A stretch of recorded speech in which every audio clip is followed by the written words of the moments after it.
Hello my dear student, welcome to my YouTube channel. आज के इस वीडियो लेक्चर में हम लोग डिटर्मिनेंट का 5th वीडियो लेक्चर पढ़ेंगे। इससे पिछले वीडियो लेक्चर में हम लोगों ने डिटर्मिनेंट की प्रॉपर्टीज़ को पढ़ा हुआ था। 6 प्रॉपर्टी उसमें हम लोगों ने कंप्लीट की हुई थी और हर प्रॉपर्टी पे बेस हम लोगों ने क्वेश्चन को किया हुआ था। और उसके बाद हम लोगों ने जो 6 प्रॉपर्टी पे एक ऐसा क्वेश्चन किया हुआ था जो कि IIT JEE में आया हुआ एक क्वेश्चन था, और उस तरीके के क्वेश्चन अक्सर कॉम्पिटिशन एग्ज़ाम में हुआ करते हैं। आज के इस वीडियो लेक्चर में हम लोग उसी के आगे 7th प्रॉपर्टी को पढ़ेंगे। तो 7th प्रॉपर्टी क्या है? जैसे आपके सामने कोई भी एक डिटर्मिनेंट है, जैसे कि हम लोगों ने एक ये डिटर्मिनेंट ले लिया और ये डिटर्मिनेंट का ऑर्डर कितना है? 3 है। इसमें 3 रो 3 कॉलम्स है। तो अगर हम लोग 7th प्रॉपर्टी ये बोलती कि अगर किसी भी रो में किसी नंबर से अगर हम लोग मल्टीप्लाई करते हैं तो उसी नंबर से डिटर्मिनेंट में बाहर डिवाइड करते हैं। क्या करते हैं? डिवाइड करते हैं। जैसे ये एक डिटर्मिनेंट है, इस डिटर्मिनेंट में कितनी रो हैं? 3 रो हैं। मान लीजिए ये रो 1 है, ये रो 2 है, ये रो 3 है। तो अगर हम लोग इस डिटर्मिनेंट में मान लीजिए नंबर ले लेते हैं k, अगर हम लोग मल्टीप्लाई कर दें, मल्टीप्लाई बाई k इन रो 1, अगर हम लोग रो 1 में अगर हम लोग k से मल्टीप्लाई कर दें तो क्या हो जाएगा? k a, k b, k c, ये रो था। अब इसके बाद बाकी बचे एलिमेंट को एज इट इज़ लिख देंगे,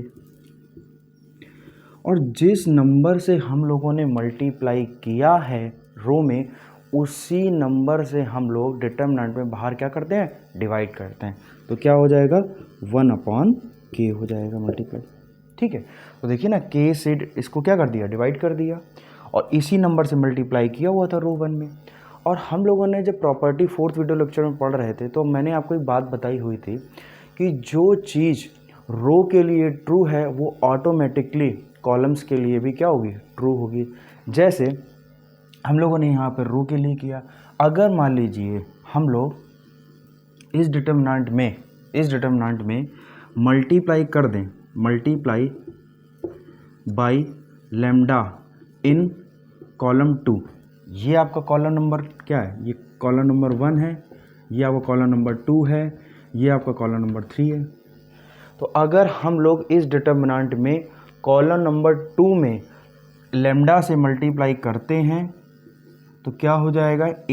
ax l lambda b lambda y lambda m, और बाकी क्या हो जाएगा? c z और n। और जिस नंबर से हम लोगों ने मल्टीप्लाई किया है रो कॉलम नंबर 2 में, उसी नंबर से हम लोग क्या कर देंगे? डिटर्मिनेंट को डिवाइड कर देंगे। लैम्डा से डिवाइड कर दिया। तो ये आपकी 7th प्रॉपर्टी कहती है। अब अगर इसी प्रॉपर्टी पे बेस हम लोग एक क्वेश्चन करते हैं तो उस क्वेश्चन से भी हम लोगों को कुछ सीखने को मिलेगा। तो मैं आपके सामने वो क्वेश्चन लिखने जा रहा हूँ। जैसा कि आपके सामने क्वेश्चन लिखा हुआ है, क्वेश्चन है आपके सामने, prove that without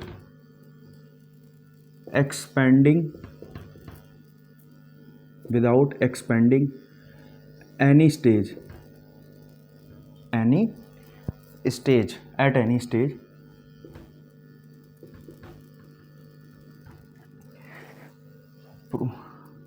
prove that, क्या प्रूव करना है?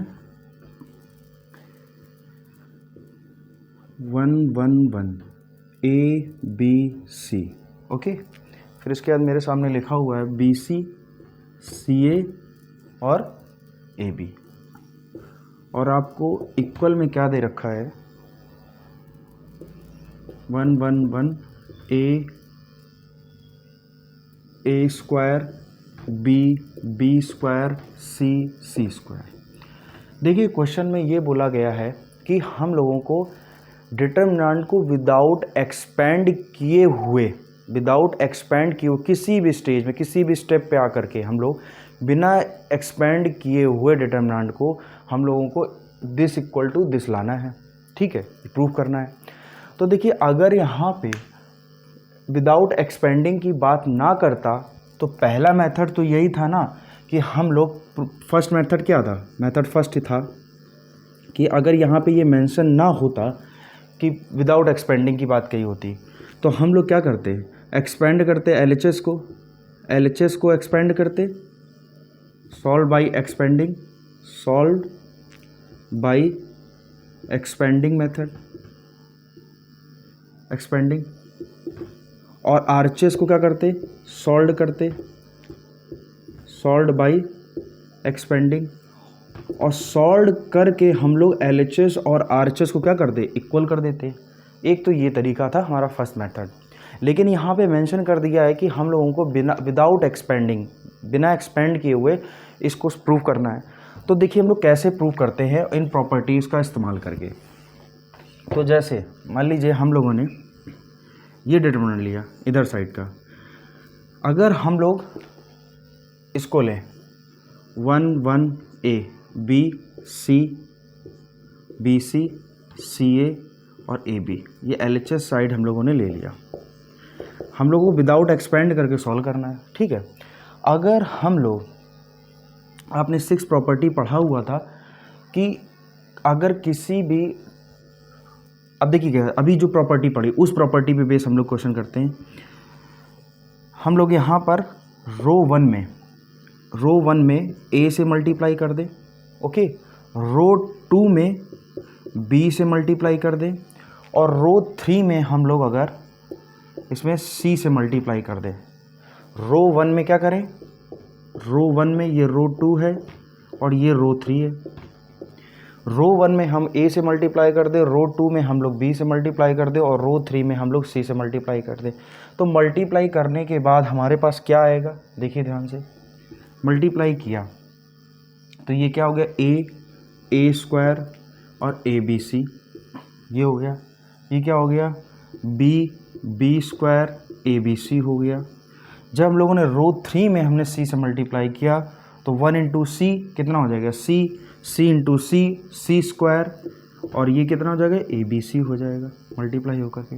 हमारे पास ये डिटरमिनेंट आया, ओके।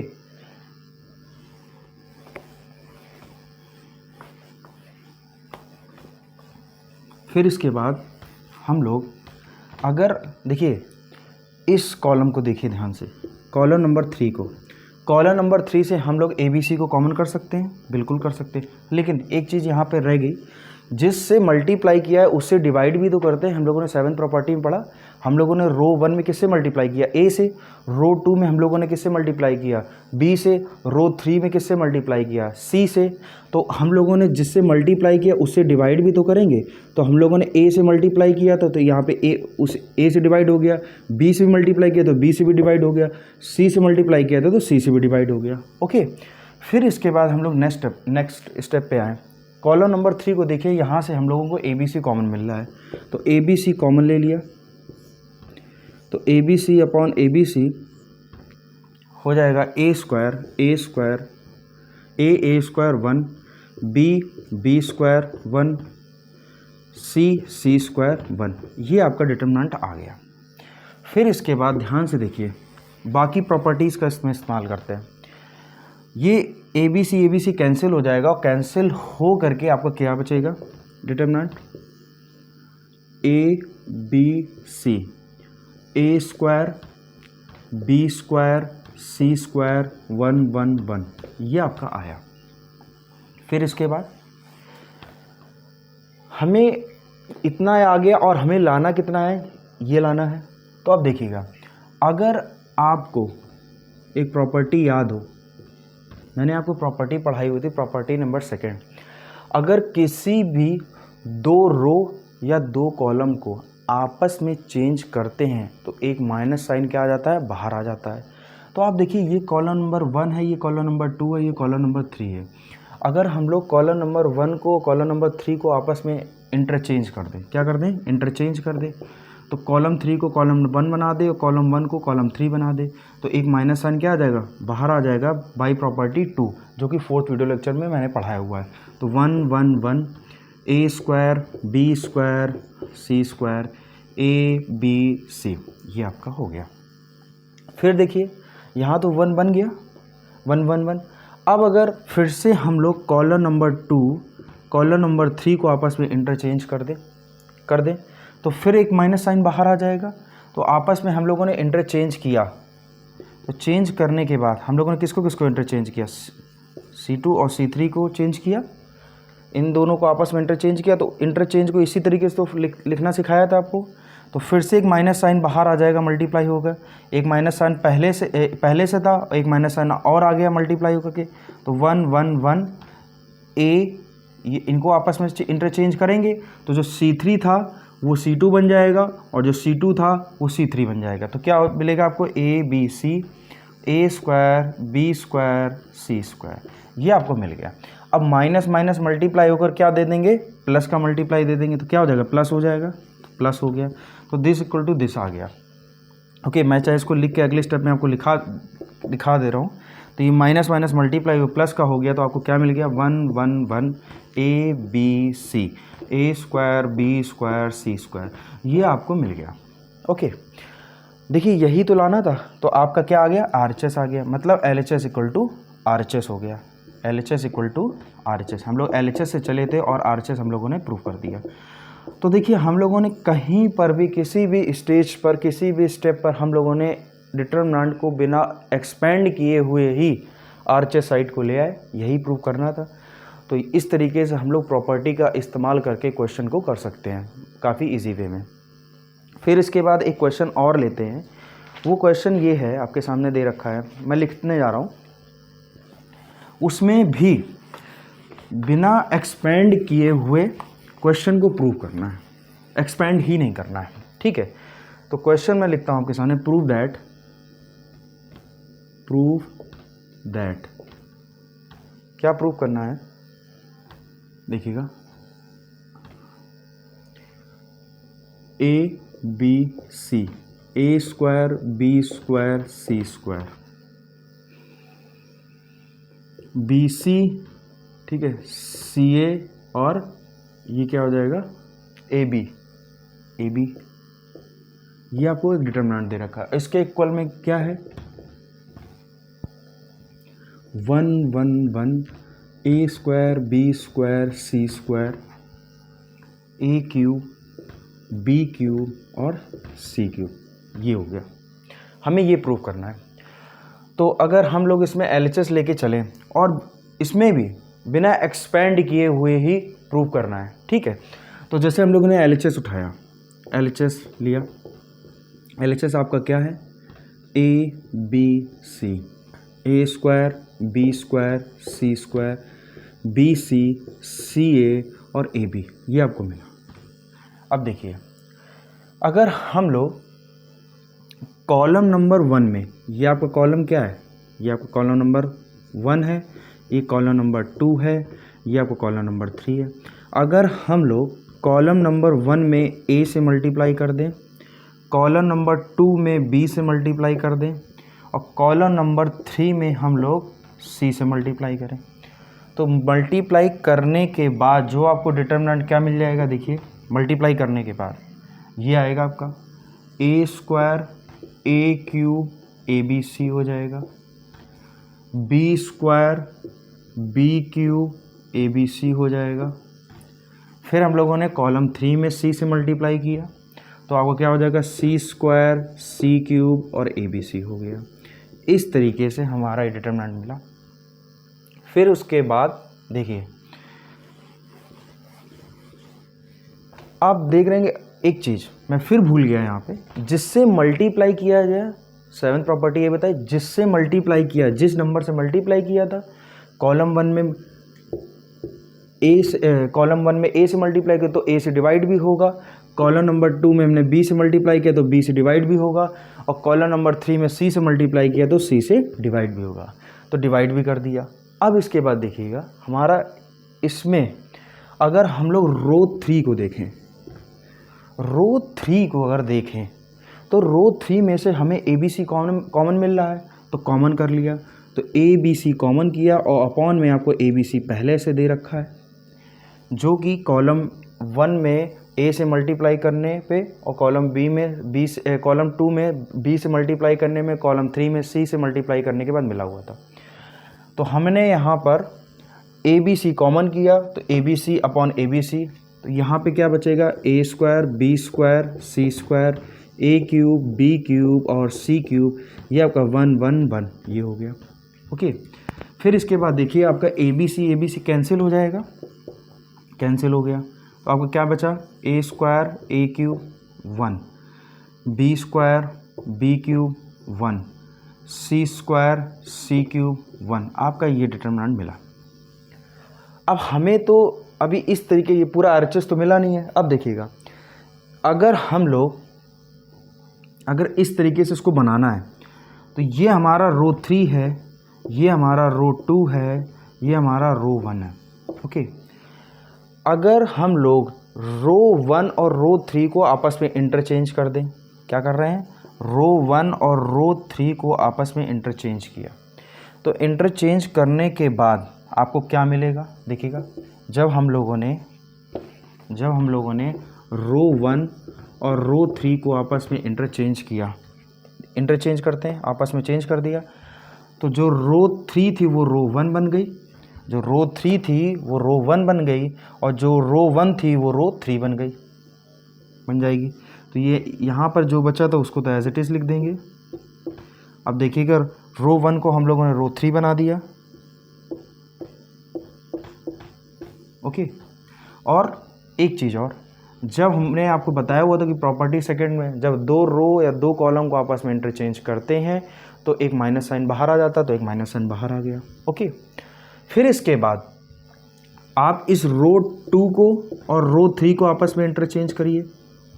तो जब इसको आपस में इंटरचेंज करेंगे तो इंटरचेंज करिए किसको, रो 2 को रो 3, रो 2 और रो 3 को आपस में इंटरचेंज किया तो माइनस साइन एक और आ जाएगा मल्टीप्लाई में, तो एक माइनस साइन और मल्टीप्लाई में होगा, तो minus into minus 1 1 1 A square B square C square A cube B cube और सी क्यूब। अब देखिएगा यही तो हमें लाना था। अब देखिए माइनस माइनस मल्टीप्लाई होकर के क्या हो जाएगा, प्लस का हो जाएगा, तो माइनस माइनस मल्टीप्लाई कर दिया तो प्लस का आ गया, तो डिटरमिनेंट आपको क्या मिला 1 1 1 ए square B square C square A cube B cube और सी क्यूब, ये आपका डिटरमिनेंट आ गया। यही तो हमें प्रूव करना था कि दिस इक्वल टू दिस, और वही चीज़ आगे यहाँ से चले थे LHS साइड से और RHS आपका आ गया। तो इस तरीके से हम लोग प्रॉपर्टी का इस्तेमाल करते हुए क्वेश्चन को सॉल्व कर सकते हैं। फिर उसके बाद देखिए, इसके बाद हम लोग एक और क्वेश्चन इन प्रॉपर्टी पे बेस करते हैं, इस प्रॉपर्टी पे, जिससे आपका कॉन्सेप्ट और अच्छे से क्लियर हो जाएगा। जैसे कि देखिएगा एग्जाम्पल आपको दे रखा है, for positive ABC, for positive ABC the value of determinant, the value of determinant, और डिटरमिनेंट आपको क्या दे रखा है 1 log B, बेस आपका A दे रखा है, log C और बेस आपका कितना दे रखा है A दे रखा है। ओके, फिर इसके बाद log A बेस B दे रखा है, 1 log C बेस B दे रखा है। फिर इसके बाद log A बेस C दे रखा है और log B बेस C दे रखा है, और यहाँ पे आपका 1 दे रखा है। ये आपको डिटरमिनेंट दे रखा है। अब हमें इस डिटरमिनेंट की वैल्यू को फाइंड करना है, तो कैसे फाइंड करेंगे अब हम लोग को देखते हैं। आपने लॉग की प्रॉपर्टी पढ़ी होगी कि जैसे प्रॉपर्टी में लिखता हूँ लॉग की, अगर सपोज log ऑफ m और बेस आपका n है, बेस आपका क्या है लॉग में n है और log किसका लिया गया m का लिया गया, तो अगर ऐसा है तो हम लोग log m upon log n लिख सकते हैं। ये आपने log को जब पढ़ रहे होंगे लॉग, तो उसकी प्रॉपर्टी में आपने ये पढ़ा होगा कि log ऑफ m बेस आपका n है, तो log m upon log of base n लिख सकते हैं इस तरीके से। तो इसी प्रॉपर्टी का इस्तेमाल करते हुए इस क्वेश्चन को सॉल्व करेंगे।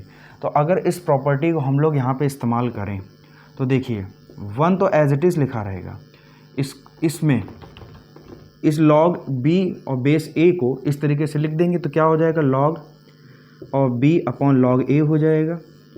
फिर इस प्रॉपर्टी का इस्तेमाल करेंगे यहाँ पर तो क्या हो जाएगा, log c upon log a हो जाएगा। ओके, फिर इसके बाद log a upon log b हो जाएगा आपका। ओके, फिर इसके बाद 1 ये एज इट इज़, यहाँ पर भी प्रॉपर्टी लगाएंगे log की, तो log c upon log a हो जाएगा। फिर से इसमें लगाएंगे log की प्रॉपर्टी, तो log a log c हो जाएगा। फिर इसके बाद यहाँ पर लगाएंगे तो log b upon log c हो जाएगा। फिर इसके बाद ये 1 हो जाएगा। तो इस तरीके से हम लोग log की प्रॉपर्टी का इस्तेमाल करते हुए क्वेश्चन को आगे सॉल्व कर रहे हैं। फिर आप देखिए ध्यान से, अगर हम लोग रो 1 में अगर log a से मल्टीप्लाई करते हैं, रो 1 में log a से मल्टीप्लाई करते, ये रो 1 है, ये आपकी रो 2 है और ये आपकी रो 3 है। अगर हम लोग रो 1 में log a से मल्टीप्लाई करें,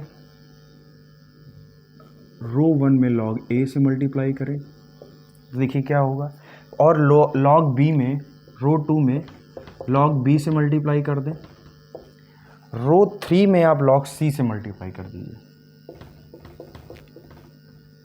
अभी देखिएगा इसका मल्टीप्लाई करने का फ़ायदा क्या मिलेगा।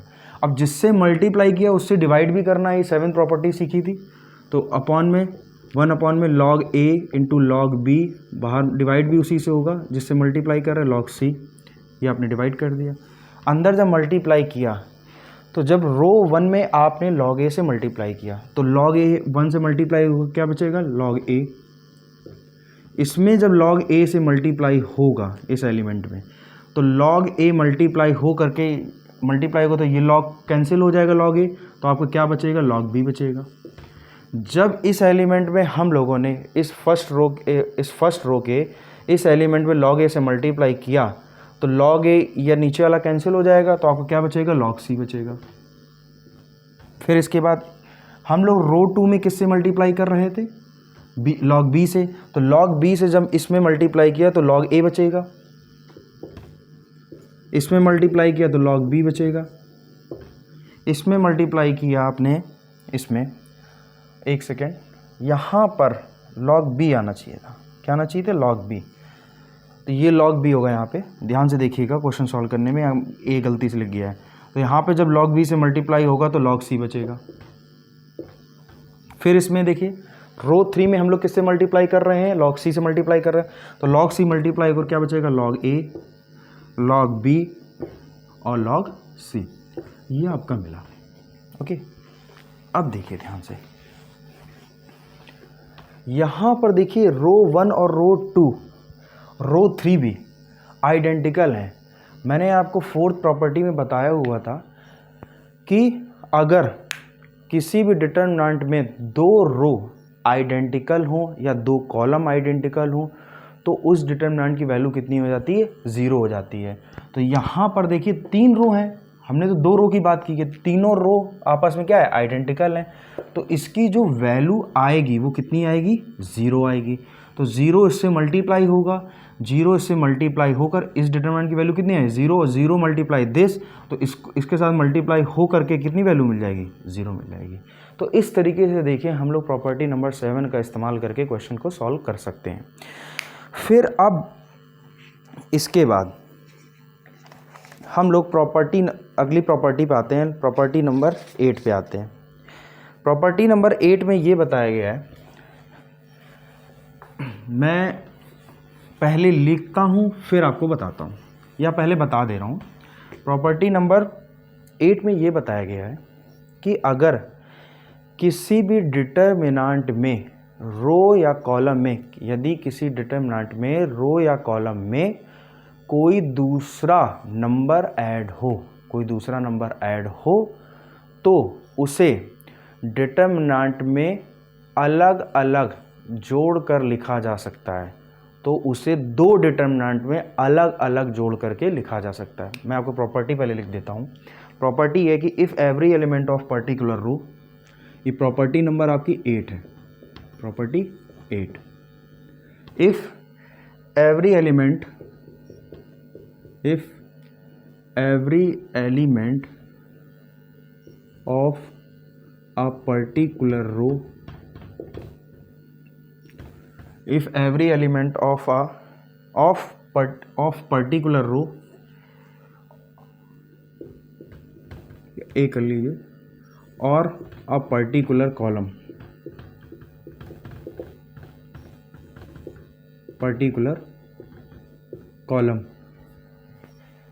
can be expressed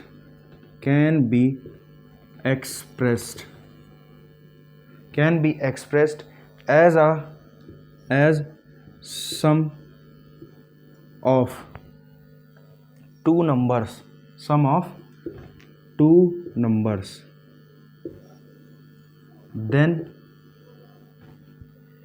that determinant can be expressed as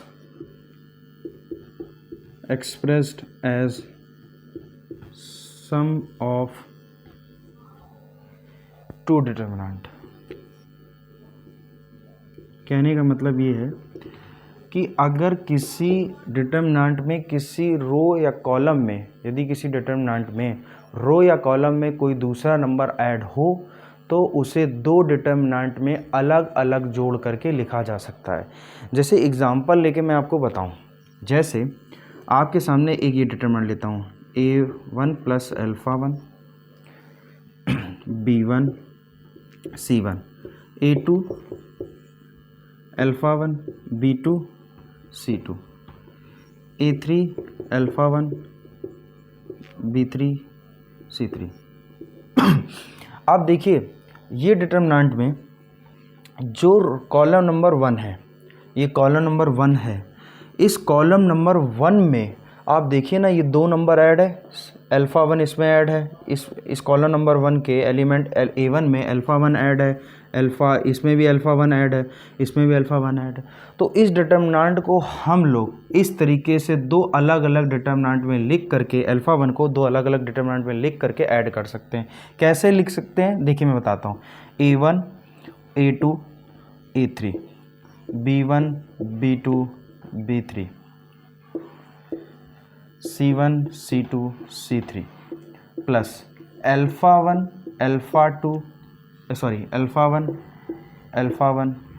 b1 b2 b3 c1 c2 c3। इस तरीके से लिखा जा सकता है इस डिटर्मिनेंट को ब्रेक करके। वही मैंने बोला हुआ था, यदि किसी डिटर्मिनेंट में रो या कॉलम में, यहाँ पे कॉलम में देखिए कोई दूसरा एलिमेंट ऐड है, तो वो दूसरा एलिमेंट कौन सा ऐड है, α1 ऐड है, तो उसे दो डिटर्मिनेंट में अलग अलग जोड़ करके लिखा जा सकता है। वो मैंने लिख दिया, इस तरीके से लिख सकते हैं। ज़रूरी नहीं है कि α1 को आप ऐसे ही लिख सकते हैं, और भी कोई कॉम्बिनेशन बन सकता है। जैसे एक कॉम्बिनेशन ये बना हुआ, अगर हम लोग यहाँ पर α1 ले लेते और यहाँ a1 ले लेते तो भी ये ट्रू होता। वो आप अपनी सुविधा के अनुसार ही इस कॉम्बिनेशन बना सकते हैं कि कौन एलिमेंट को कहाँ पे जोड़ना है, किस एलिमेंट को इधर लेना है उधर लेना है, वो अपनी सुविधा के अनुसार। ठीक है, तो इस तरीके से ये आपकी प्रॉपर्टी नंबर 8 आपको बताती है। ठीक है, इसके बाद अगर हम लोग इस पर एक क्वेश्चन बेस करें, इस प्रॉपर्टी बेस एक क्वेश्चन करें, तो वो क्वेश्चन मैं आपके सामने पहले लिखता हूँ।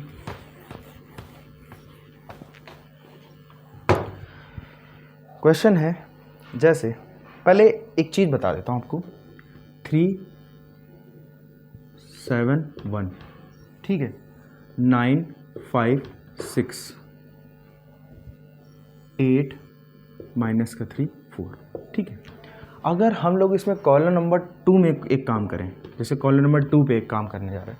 अगर हम लोग 9 को ब्रेक कर लें, अगर इस कॉलम को क्या करें, ब्रेक दिस C2 कॉलम, अगर हम लोग इस कॉलम को ब्रेक करें, जैसे हम लोगों ने 9 को लिख दिया, मान लीजिए क्या लिख दिया, 5+4 लिख दिया, ठीक है, 5+4 लिख दिया। 5 को हम लोगों ने 5 को क्या लिख दिया, 2+3 लिख दिया। 6 को हम लोग अगर लिखें तो 6 को कैसे लिख सकते हैं, -1+7 भी इस तरीके से ब्रेक कर सकते हैं। अपनी सुविधा के अनुसार हम लोग ब्रेक कर लेंगे। हम लोगों ने इस तरीके से 9 को 5+4 लिख लिया है, 5 को 2+3 लिख लिया, 6 को -1+7 लिख लिया। तो अगर हम लोग इस तरीके से लिखेंगे तो देखिए, तो 9 की जगह 5+4 आएगा और 5 की जगह 2+3 आ जाएगा, क्या आ जाएगा, इस तरीके से हम लोग ब्रेक कर लिया। 3 7 1 5+4, ठीक है, 2+3 -1+7, ओके। फिर इसके बाद इसके बाद -8, प्लस का 8 था, माइनस का 3 और 4, इस तरीके से हम लोगों ने ब्रेक कर लिया। तो जनरली हम लोग को जिस तरीके से हमें जैसा भी ब्रेक करना है, ये अपने अकॉर्डिंग हम लोग ब्रेक करके लिख सकते हैं। अब इसके बाद देखिए, यहाँ पर ये ब्रेक है। अब इसे हम लोग कैसे लिख सकते हैं, अलग अलग लिख सकते हैं। 3 7 1 5 2 -1, ठीक है, 8 माइनस का 3 4। अब इसको हम लोग इस तरीके से लिख सकते हैं, 3 7 1 4 3 7 8 माइनस का 3 और 4। इस तरीके से हम लोग ब्रेक करके डिटरमिनेंट को लिख देंगे।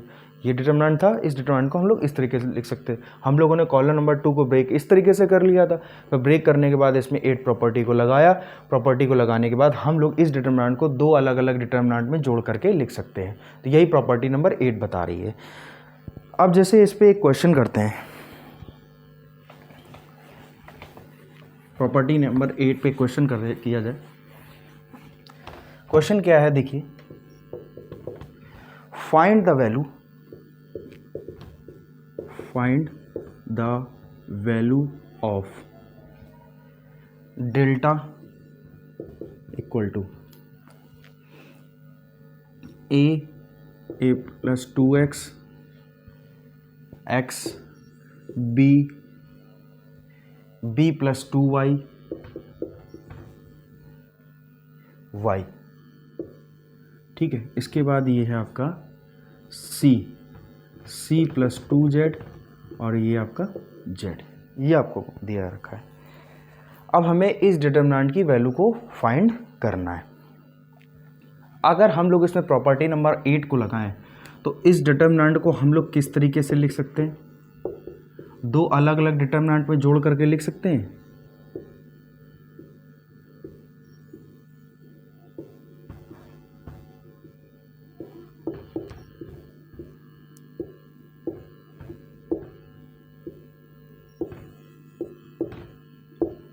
ये देखिए, हम लोगों ने 2 अलग अलग डिटरमिनेंट में जोड़कर लिख लिया, ठीक है। अब प्रॉपर्टी नंबर 8 का इस्तेमाल कर, अब देखिएगा यहाँ पर 2 रो आपकी सेम है। तो अगर यहाँ पे 2 रो सेम है तो मैंने आपको 5th प्रॉपर्टी में बताया हुआ था कि 4th प्रॉपर्टी में कि 2 रो या 2 कॉलम आइडेंटिकल होते हैं तो उस डिटरमिनेंट की वैल्यू कितनी हो जाती है, 0। तो इस डिटरमिनेंट की वैल्यू कितनी हो गई, 0। फिर अगर अब हम लोग इस रो 2 में से अगर हम लोग 2 को कॉमन कर लें तो आपको क्या मिलेगा, ABC XYZ। फिर इस देखिए डिटरमिनेंट में, इस डिटरमिनेंट में क्या है, R2 और R3 क्या है, आइडेंटिकल है। तो इसमें 2 रो आपकी क्या है, आइडेंटिकल है। तो इस डिटरमिनेंट की वैल्यू भी कितनी हो गई, 0 हो गई। तो 0 + 2 × 0, तो आपकी वैल्यू क्या मिलेगी, 0। तो इस डिटरमिनेंट की आपकी वैल्यू क्या आ गई, 0।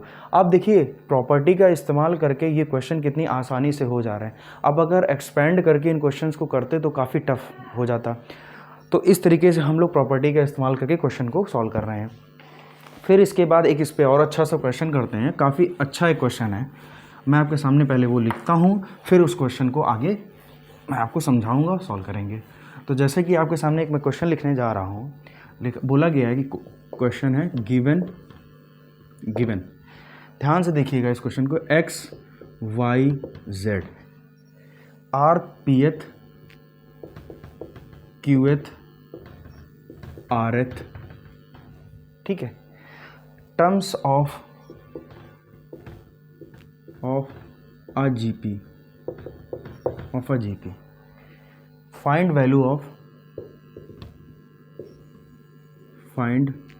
value of log x log y log z, ये, और P Q R 1 1 1, ये आपको एक डिटरमिनेंट दे रखा है। इसकी हमें वैल्यू बतानी है, और इस क्वेश्चन में ध्यान से देखिए ऊपर बोला गया है कि जो x y और जो z है वो GP का मतलब पीएथ टर्म एक GP है, ज्योमेट्रिक प्रोग्रेशन। उस ज्योमेट्रिक प्रोग्रेशन का जो पीएथ टर्म है वो आपका x है, क्यूएथ टर्म है वो y है, और आरएथ टर्म है वो आपका z है। तो अब एक बात बताइए, GP जब आपने पढ़ी होगी 11th क्लास में तो आप लोगों ने GP का nth टर्म निकालना सीखा होगा। जैसे हम लोग इसको सॉल्व करते हैं, आपको मैं बताता हूँ कैसे निकालते हैं। जैसे हम लोगों ने लेट कर लिया, let first term equal to A। आपने फर्स्ट टर्म क्या लेट कर लिया, A लेट कर लिया, और कॉमन रेशियो आपने क्या मान लिया, कॉमन रेशियो क्या हो गया, मान लिया R। यही तो हमें दो चीज़ें GP में सबसे ज़्यादा इंपॉर्टेंट चीज़ें होती हैं, हमें फर्स्ट टर्म पता हो और कॉमन रेशियो पता है। तो हमने लेट कर लिया जिसका फर्स्ट टर्म GP का है वो A है और कॉमन रेशियो R है। अगर हम लोग nth टर्म लिखते हैं GP का, nth टर्म ऑफ GP आपने निकालना 11th क्लास में सीखा होगा। तो कैसे निकालते थे कुछ याद करिए। nth टर्म इक्वल टू क्या होता था, A इंटू R की पावर n माइनस का 1, ये आपका GP का nth टर्म होता था, ठीक है।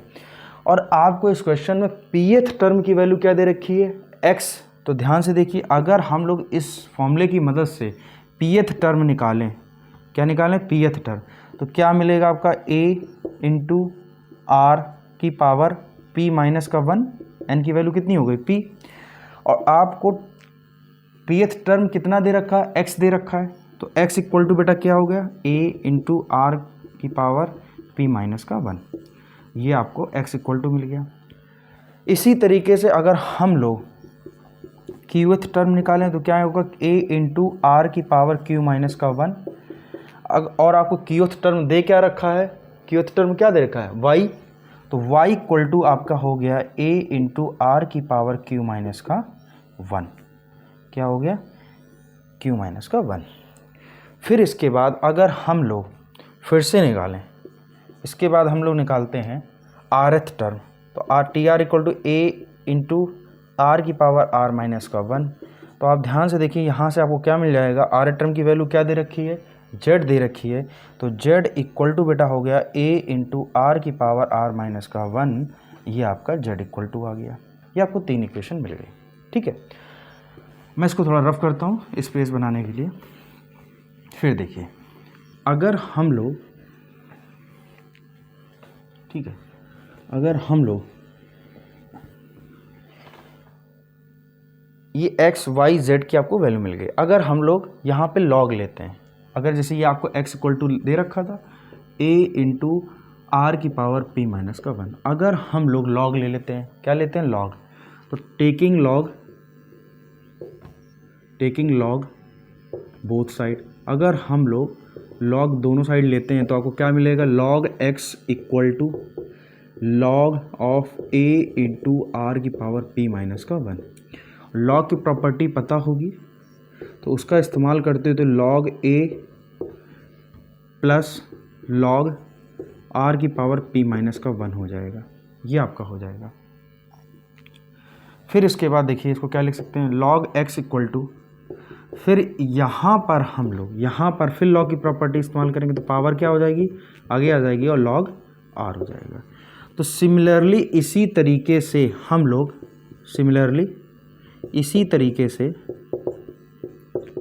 लोग लॉग y क्या लिख सकते हैं, लॉग y इक्वल टू हो जाएगा log A plus q minus का 1, जब इसमें log लेंगे तो आपको log y मिलेगा, तो q माइनस का 1 log r हो जाएगा। फिर इसी तरीके से हम लोग log z को निकाल लेंगे, तो log a plus r minus का 1 और क्या मिल जाएगा आपको, log r मिल जाएगा। ये आपको मिल गया। तो आप देखिए यहाँ से हमें log y की वैल्यू मिल गई, log x की मिल गई और log z की वैल्यू मिल गई। ये हमें 3 वैल्यू मिल गई। अब इन log x, log y, log z की वैल्यू को यहाँ पर क्या कर दीजिए, पुट करेंगे। तो पुट करने के बाद देखिए आपको क्या डिटर्मिनेंट मिलने वाला है, मैं उसको लिखता हूँ। ठीक है, पुट करते हैं log x और log y, log z की वैल्यू। तो log x की वैल्यू को जब यहाँ पुट किया तो आपका क्या मिल गया, log a plus p minus का 1 और log r हो गया। फिर यहाँ से क्या हुआ, हमने जब log y की वैल्यू को पुट किया तो log a plus q minus का 1 log r हो गया। फिर हम लोगों ने log z की वैल्यू को पुट किया तो क्या मिला, log a plus z minus का 1 r माइनस का 1 और log r, और बाकी एज इट इज़, जो बाकी एलिमेंट है उनको एज इट इज़ लिख दिया। तो p 1 q r 1 1 ये आपका हो गया। फिर इसके बाद हम लोग जब इस क्वेश्चन को आगे सॉल्व करते हैं तो अभी मैंने आपको एक प्रॉपर्टी बताई, तो अब इस डिटर्मिनेंट को 2 डिटर्मिनेंट के सम में लिखा जा सकता है जोड़ करके। ठीक है, तो देखिए कैसे लिख सकते हैं इस डिटर्मिनेंट को। इस डिटर्मिनेंट को हम लिखने जा रहे हैं, तो log a, ठीक है, log a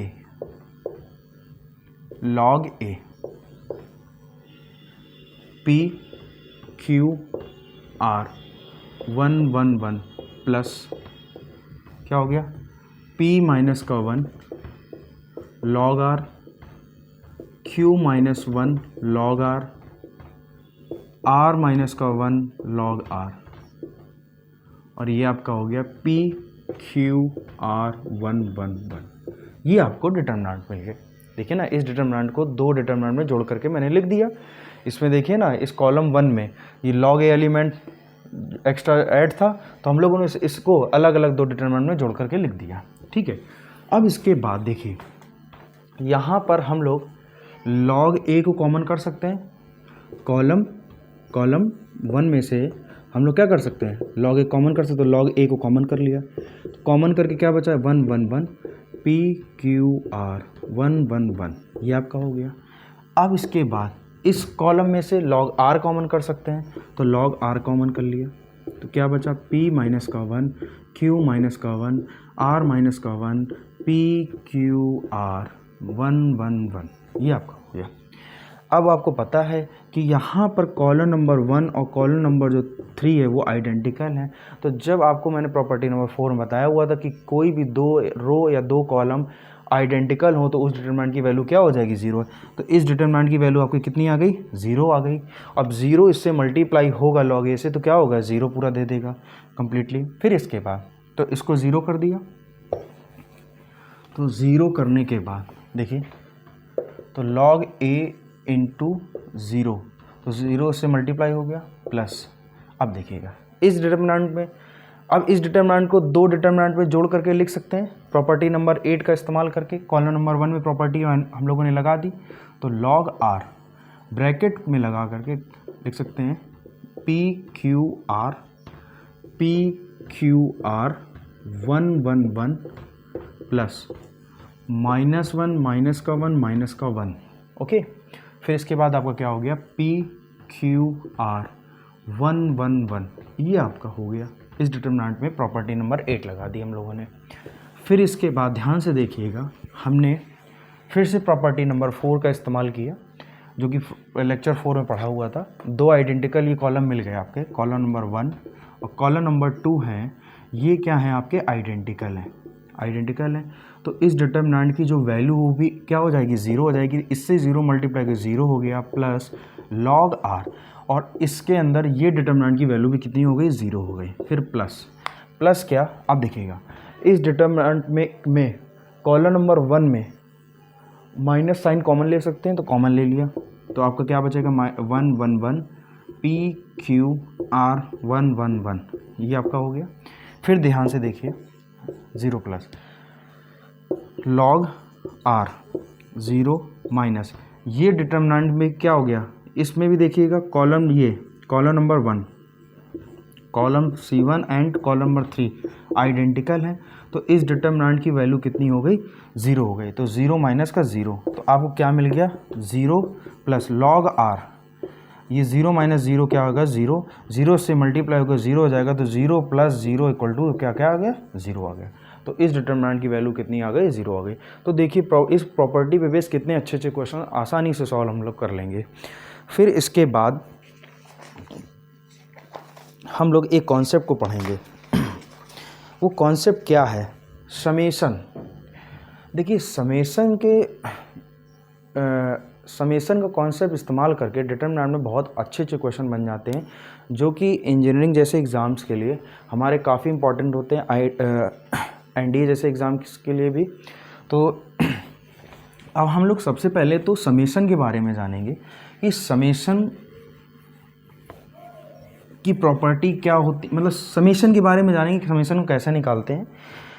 तो मैं आपको पहले समेशन के बारे में थोड़ा सा इंट्रोडक्शन करा देता हूँ। समेशन, अगर आपको समेशन नहीं आता है तो आप ध्यान से यहाँ से पढ़ लीजिएगा। समेशन नोटेशन पढ़ेंगे, या हम लोग उसी चीज़ को क्या बोलते हैं और करके सिग्मा, क्या बोला जाता है, सिग्मा। ठीक है, जैसे आपके सामने पहले मैं लिख के दिखाता हूँ, जैसे 4 ले लिया। पहली बात, इस साइन को हम लोग, ये जो साइन होता है इसको हम लोग क्या बोलते हैं, समेशन बोलते हैं। क्या बोलते हैं, समेशन। ये समेशन का नोटेशन होता है, या इसको हम लोग सिग्मा भी बोलते हैं। क्या बोलते हैं, सिग्मा बोलते हैं। ठीक है, तो ये बात आपको बच्चों समझ आ गई। फिर उसके बाद यहाँ पे देखिए, जैसे कि आपको लिखा है कि r इक्वल टू 4 to 7, ये सिग्मा लिखा हुआ है और r स्क्वायर है। ठीक है, इसका मतलब क्या हो गया, मतलब r की जो वैल्यू होगी वो 4 से लेकर 7 तक इंटीजर वैल्यू लेनी है। 4 से 7 तक की सारी वैल्यू को लेना है, इंटीजर वैल्यू को लेना है। तो मतलब r की वैल्यू यहाँ पे क्या क्या हो जाएगी, 4 हो जाएगी, 5 हो जाएगी, 6 हो जाएगी और 7 हो जाएगी। क्योंकि r 4 से 7 दिया हुआ है, तो r की वैल्यू क्या क्या हो गई, 4, 5, 6, 7। ठीक है, अब इन वैल्यू को इसके अंदर पुट करिए, तो पुट करेंगे तो आपको 4 स्क्वायर मिलेगा। ठीक है, 5 पुट करेंगे तो आपको 5 का स्क्वायर मिलेगा। जब 6 पुट करेंगे तो आपको 6 का स्क्वायर मिलेगा। जब r की वैल्यू 7 यहाँ पे पुट की तो आपको क्या मिल गया, 7 का स्क्वायर हो गया, 7 का स्क्वायर मिल गया। और जो ये टर्म आए इनको ऐड कर देंगे, क्या कर देंगे, ऐड करके लिख देंगे। तो ये इस समेशन को ओपन करने का तरीका हो गया। ठीक है, r की वैल्यू 4 से 7 हो जाएगी और r की वैल्यू को पुट करते जाइए और उनको ऐड करते जाइए, यही इस समेशन को ओपन करने का तरीका होता है। ठीक है, जैसे एक और क्वेश्चन हम आपके सामने लेते हैं, ध्यान से देखिए। 3 समेशन हमारा है 1 से 3r³। अब देखिएगा r की वैल्यू बेटा यहाँ पे क्या क्या हो जाएगी, 1 होगी, 2 होगी, 3 होगी। अब r की वैल्यू को पुट करिए तो क्या मिलेगा, 3, 1 की पावर 3, फिर प्लस लगाएंगे, फिर किसको पुट करेंगे, 2 को यहाँ पुट करेंगे तो 3 इंटू 2 की पावर 3, फिर प्लस 3 को पुट करेंगे तो 3 इंटू 3 की पावर 3। ये आपको मिल गया। तो इस तरीके से इस समेशन को खोल सकते हैं, इसे आगे सॉल्व कर लेंगे, इस समेशन की वैल्यू मिल जाएगी। ठीक है, फिर इसके बाद एक और समेशन को देखते हैं। 4 समेशन 1 r² -3। अब ये देखिए, इस तरीके से एक समेशन लिखा जा सकता है। तो अब इस समेशन को अगर हम देखते हैं तो r की वैल्यू कहाँ है, r की वैल्यू क्या पुट करेंगे, 1 पुट करेंगे तो क्या हो जाएगा, 1² - का 3। जहाँ जहाँ r है, मतलब r की वैल्यू यहाँ पे क्या हो जाएगा, r 1 से लेकर 4 तक है, तो 1, 2, 3, 4 ये r की वैल्यू हो जाएगी। अब r की वैल्यू को 1, 2, 3, 4 पुट किया, पुट करने के बाद देखिए यहाँ r की वैल्यू 1 पुट किए तो 1 का स्क्वायर - का 3, फिर प्लस लगाएंगे, फिर 2 पुट करेंगे तो 2 स्क्वायर, फिर -का 3 हो जाएगा। फिर इसके बाद फिर प्लस लगाएंगे, 3 पुट किया 3 पुट करने के बाद आपको मिलेगा 3 स्क्वायर माइनस का 3, फिर प्लस लगा देंगे, फिर किसकी बारी आई 4 को यहाँ पे पुट किया तो 4 का स्क्वायर माइनस का 3। अब इस तरीके से इस समेशन को ओपन कर लिया, स्क्वायर निकाल लेंगे और उनको ऐड सब्ट्रैक्ट करके उसका आंसर निकाल लेंगे। तो इस समेशन का इस तरीके से आंसर आपको मिल जाएगा। फिर इसके बाद हम लोग और कुछ समेशन को देख लेते हैं। जैसे एक अगला समेशन देखते हैं। जैसे आपको दे रखा है मान लीजिए n r1 to n। अब यहाँ पर जो बेटा r है, जो r है उसकी वैल्यू 1 से लेकर n तक है, 1 से लेकर n तक है, ठीक है। तो देखिए अब r की वैल्यू क्या क्या हो सकती है, 1 हो सकती है, 2 हो सकती है, 3 4 5 इस तरीके से n तक जाएगी r की वैल्यू। अब इसको पुट किया 1 तो 3 1 का स्क्वायर प्लस फिर 2 पुट करेंगे तो क्या हो जाएगा 3 2 का स्क्वायर प्लस 2 के बाद किसके बारे 3 को यहाँ पुट किया तो 3 इंटू 3 का स्क्वायर, फिर प्लस फिर 4 को पुट किया तो क्या आएगा 3 इंटू 4 का स्क्वायर। इस तरीके से हम लोग ऐड करते जाएंगे और कहाँ तक वैल्यू r की जाएगी, कहाँ तक जाएगी 1 से स्टार्ट हो कहाँ तक जाएगी n तक जाएगी। तो आपको क्या मिलेगा 3 इंटू n की पावर 2। इस तरीके से हम लोग समेशन को ओपन करते हैं। तो इस तरीके से आपने सीख ली। फिर इसके बाद हम लोग एक और देखते हैं समेशन। जैसे अगर हम लोग किसी कांस्टेंट को देख लेते हैं, किसी कांस्टेंट को देखते हैं, तो जैसे ये r 2 से लेकर 5 है और 7। अब देखिए यहाँ पर बेटा कहीं r तो दे नहीं रखा है, r तो दे नहीं रखा है। तो आप क्या करिए, देखिए r 2 से लेकर के 5 तक है, r की वैल्यू क्या है 2 से लेकर के 5 तक है। तो मतलब 2 होगी, 3 होगी r की वैल्यू, 4 होगी और 5 होगी। मतलब r की वैल्यू कितनी होंगी 4 होंगी। तो अगर आपको केवल कांस्टेंट का समेशन दिया है, कांस्टेंट का समेशन दिया है तो r की वैल्यू जहाँ से जितनी है, कितने टर्म r की वैल्यू कितनी है 1 2 3 4, तो 4 तो 7 को आप कितने टाइम्स ऐड कर दीजिए 4 टाइम ऐड कर दीजिए। r की वैल्यू 4 है, नंबर ऑफ वैल्यू r कितनी है 4 है, 1 2 3 4। तो 7 को अगर कांस्टेंट केवल दे रखा है तो उसको उतने ही टाइम्स क्या कर दिए ऐड कर दीजिए। तो 7 को कितने टाइम्स ऐड करेंगे 4 टाइम। तो ऐड कर दिया तो आपको क्या मिल जाएगा 28। इस तरीके से इस कांस्टेंट की वैल्यू को निकाल लेंगे। फिर इसके बाद देखिए अगर इस तरह जनरल वे में लिख दें r की वैल्यू अगर 1 से स्टार्ट हो और 4 तक जा रही हो और कांस्टेंट कोई हो, तो मैंने आपको बताया क्या करेंगे कि 1 से लेकर के 4 तक r की वैल्यू, मतलब r की वैल्यू क्या क्या हो जाएगी 1 हो जाएगी, 2 हो जाएगी, 3 हो जाएगी, 4 हो जाएगी। ये आपकी r की वैल्यू हो जाएगी। अब r को आप, अब r की वैल्यू कितनी है 1 2 3 4, तो मतलब नंबर ऑफ वैल्यू कितनी r की है 4 है, ठीक है। तो अब देखिए ये कांस्टेंट है आपका, तो कांस्टेंट को कितनी बार ऐड करेंगे, ये नंबर ऑफ वैल्यू कितनी दे रखी है r की 4 दे रखी है, तो c प्लस c मतलब 4 टाइम्स इसको ऐड कर देंगे तो कितना आ गया 4c।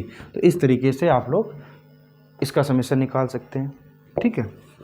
तो अगर फाइनली हम लोग लिख दें कि अगर r की वैल्यू 1 से लेकर n तक है और c दे रखा हो तो इसका जो समेशन आएगा वो क्या आएगा nc आ जाएगा। क्या आ जाएगा nc।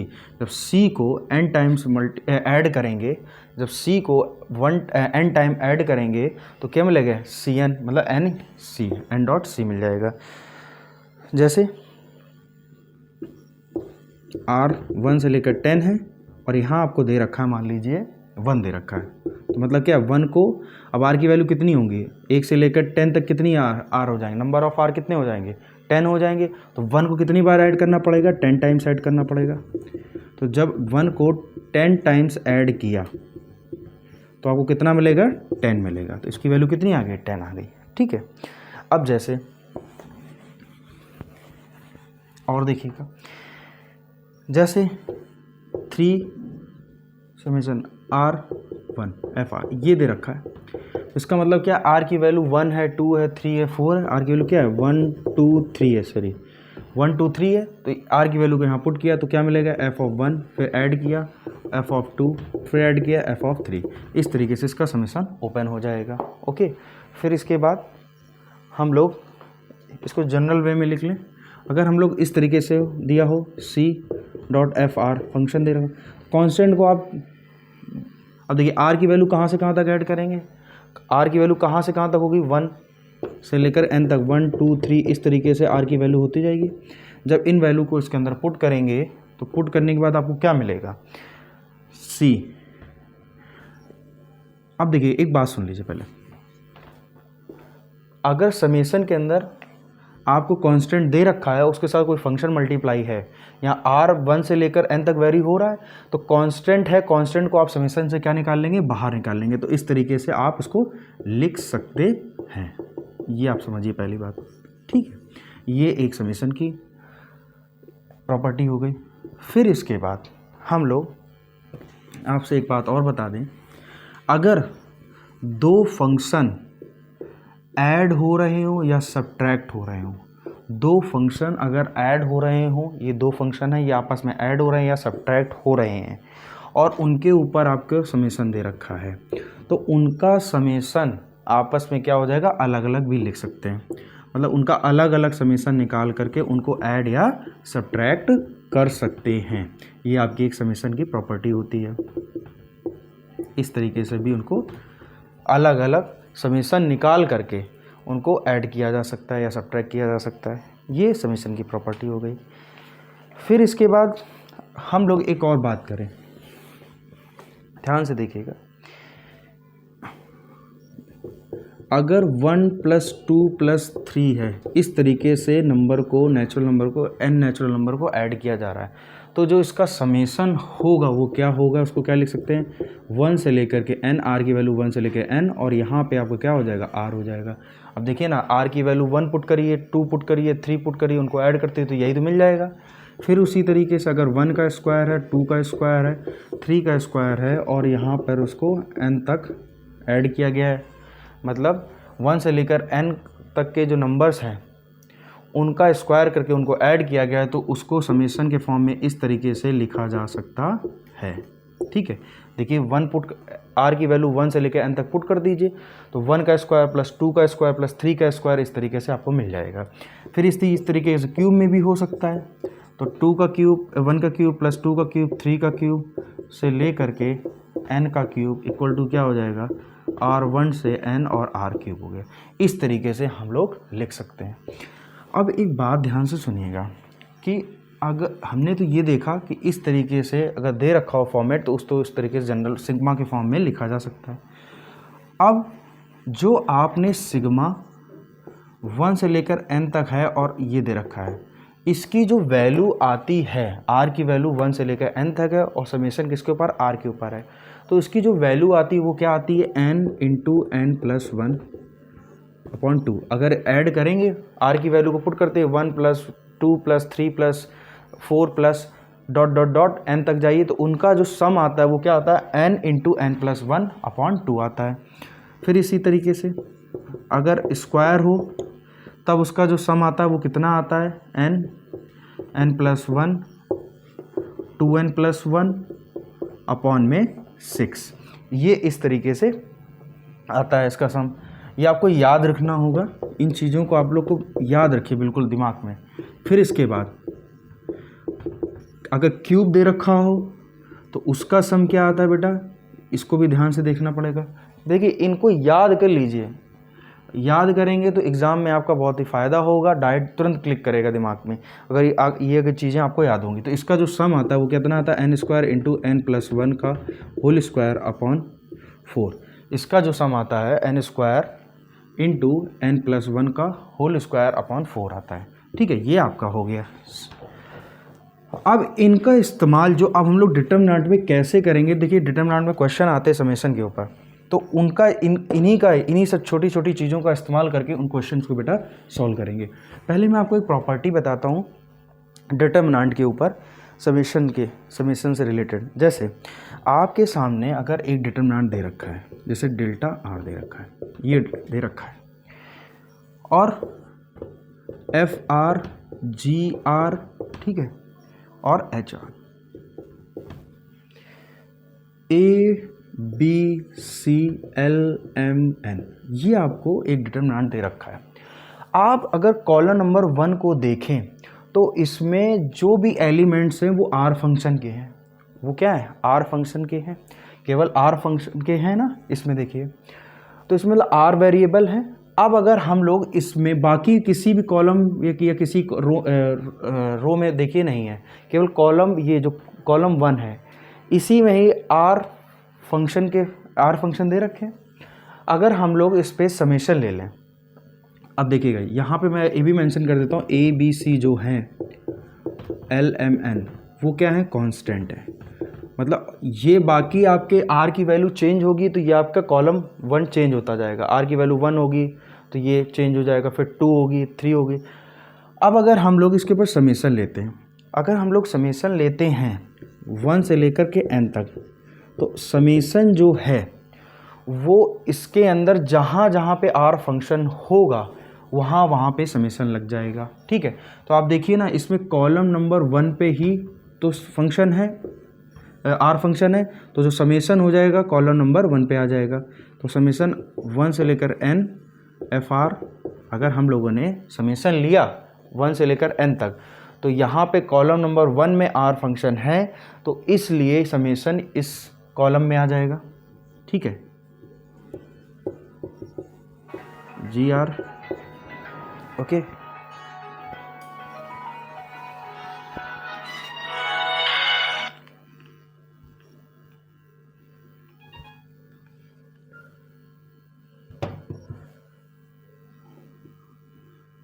N R HR A B C L M N, ये देखिए इस तरीके से समेशन आ जाएगा।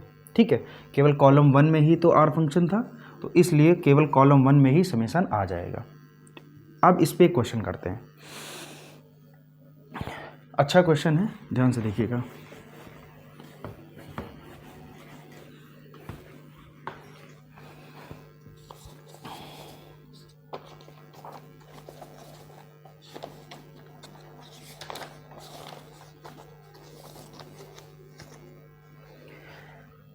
एक IIT JEE में आया हुआ क्वेश्चन मैं आपको करा रहा हूँ, ध्यान से देखिएगा, और अच्छा क्वेश्चन है।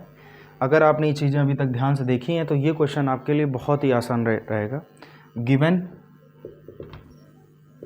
AR इक्वल टू, इस तरीके से लिख लीजिए, 1 to n, 1 to n, R n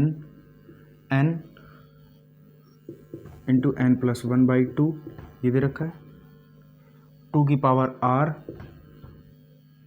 n square और 2 की पावर n दे रखा है, ये आपको दे रखा है।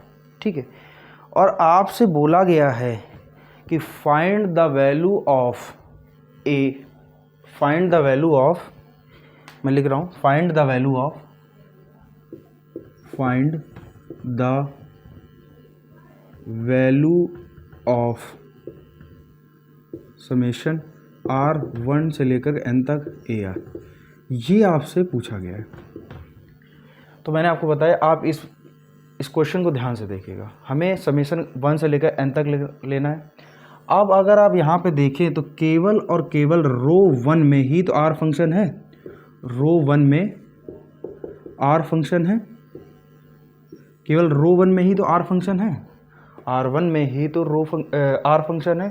तो जो समेशन आएगा वो केवल किस में आएगा, रो 1 में आ जाएगा। जब हम लोग समेशन लेंगे तो हम लोगों ने यहाँ पे समेशन लिया बेटा, तो R1 से लेकर के n तक जब समेशन लिया तो समेशन किसके ऊपर आएगा, केवल रो 1 के ऊपर आएगा। तो 1 से लेकर के n, 1 इस पे समेशन R पे आ जाएगा, समेशन 1 से लेकर के n R, फिर किस पे समेशन, इस पे आएगा। ठीक है, 2R, केवल R फंक्शन किस में था, रो 1 में था, बाकी 2n n square n into n plus 1/2 2 की पावर n, ये आपका हो गया। इस तरीके से आपने समेशन, देखिए आपने समेशन लेना सीख लिया, समेशन ले लिया, फिर इसके बाद समेशन को सॉल्व करना है। अब देखिएगा, इसकी वैल्यू निकालनी है, इसकी वैल्यू निकालनी है, इसकी वैल्यू निकालनी है, तो इसकी वैल्यू कैसे निकालेंगे वो आप देखिएगा, ये IIT JEE में आया हुआ क्वेश्चन है। ठीक है, आपको बात पता है ना कि इसकी जो वैल्यू होती है वो कितनी होती है, n होती है। ठीक है, मतलब R की वैल्यू 1 से लेकर n तक है, तो 1 को कितने टाइम ऐड करना पड़ेगा, n टाइम ऐड करना पड़ेगा। तो 1 को n टाइम ऐड करेंगे तो n इंटू 1 मतलब n आएगा। फिर जब इसकी वैल्यू निकालेंगे बेटा, जब इसकी वैल्यू निकालेंगे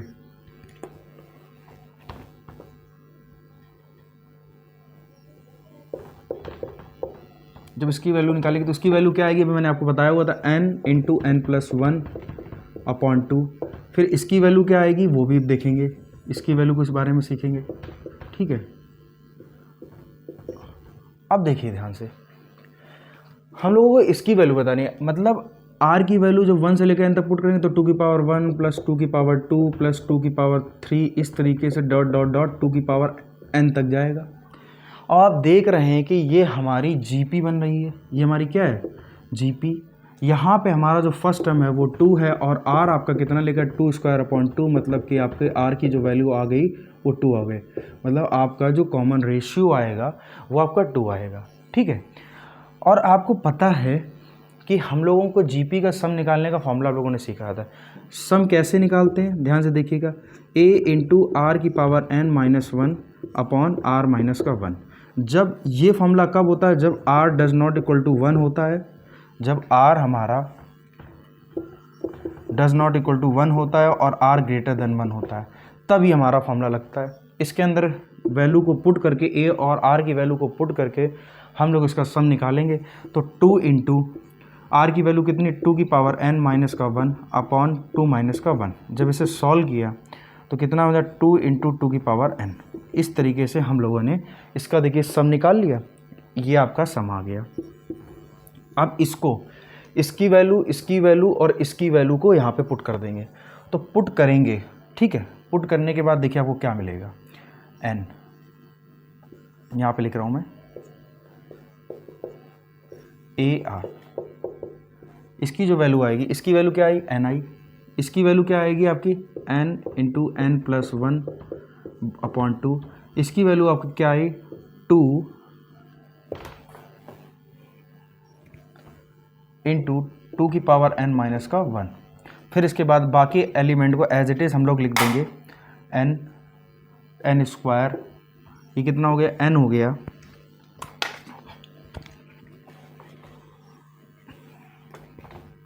n प्लस 1 अपॉन का 2 और ये आपका हो गया 2 की पावर n।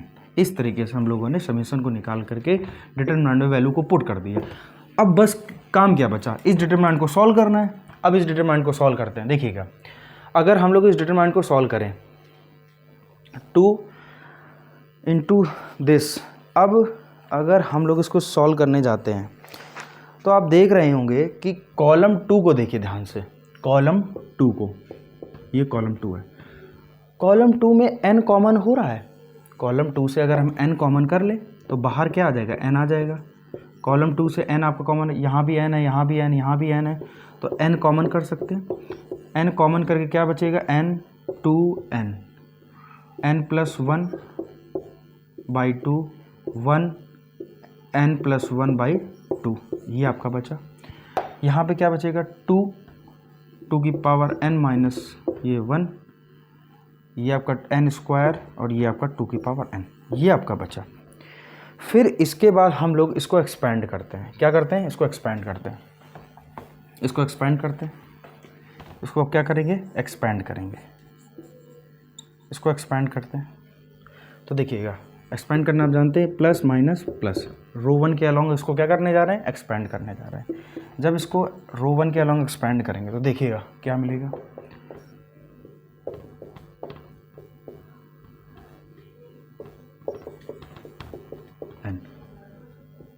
n 2 की power n minus n square into n plus 1 upon 2, ठीक है, ये हुआ, ब्रैकेट क्लोज। फिर इसके बाद एक सेकेंड,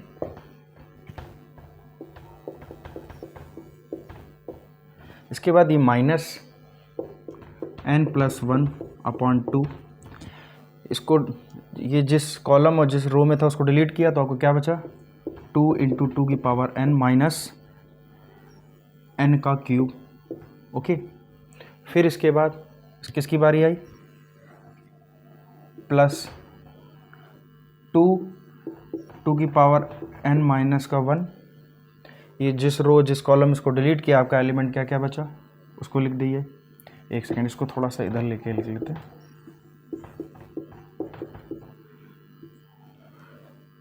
तो 2, जब ये 2 इससे मल्टीप्लाई होगा तो 2 कैंसिल हो जाएगा, तो आपको क्या बचेगा, n प्लस का 1 फिर माइनस n, ये आपका बचा, वही bracket close.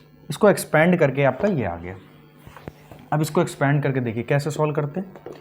n r1 ar, अब देखिएगा n 2 power n into this, एक मिनट, n इंटू 2 की power n minus, okay, n का cube n plus 1 upon 2, okay. फिर इसके बाद ओके जब ये अंदर मल्टीप्लाई होगा तो 2 से 2 कैंसिल हो जाएगा, तो 2 की पावर n प्लस 1, फिर ये अंदर मल्टीप्लाई होगा plus n cube n plus 1 upon 2, फिर ये अंदर मल्टीप्लाई कर, देखिए n से n कैंसिल हो गया, तो आपका ये सिर्फ क्या बचेगा, 2 इंटू 2 की पावर n माइनस का 1, ये आपका बचा। अब यहाँ से देख रहे हैं कि ये आपका कैंसिल हो गया, ओके। कैंसिल होने के बाद